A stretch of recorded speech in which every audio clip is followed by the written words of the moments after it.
అర్థం చేసుకున్నవాడిగా నేను ఎంపీని కాబట్టి నేను కూడా ఏం చేయకపోతే ఈ వ్యవస్థల మీద ఇంకా నమ్మకం పోయే ప్రమాదం ఉంది కాబట్టి వ్యవస్థల మీద నమ్మకం ఉండాలి, కనీసం ఎంపీల మీద నమ్మకం ఉండాలనేటువంటి దాంతో నేను ఇలా నిలువరించే ప్రయత్నం చేసింది తప్ప వేరే కాదు. కాబట్టి ఇవాళ అక్కడ ఆ కొర్రెమల గ్రామంలో 2076లో ఆల్మోస్ట్ 70% 60-70% ఇప్పటికే ఎల్ఆర్ఎస్ కట్టి ఉన్నాయి. కాబట్టి వాళ్ళ జాగలల్లో వాళ్ళు ఇల్లు కట్టుకుంటే ఎవడైనా ఆపితే చీల్చి చెండాడుతావు నా కొడుక, గుర్తుపెట్టుకోండి.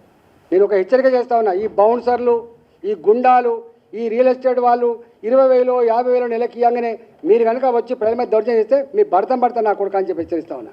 పని చేసుకుంటూ చేసుకో, ఇంకో పని చేసుకో, కానీ ఎవడు నువ్వు దౌర్జన్యం చేసేవాడు ఎవడివి?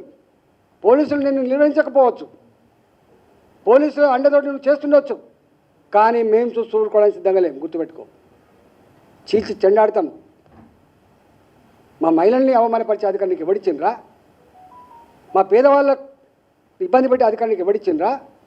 గిదా మీరు చేసేది.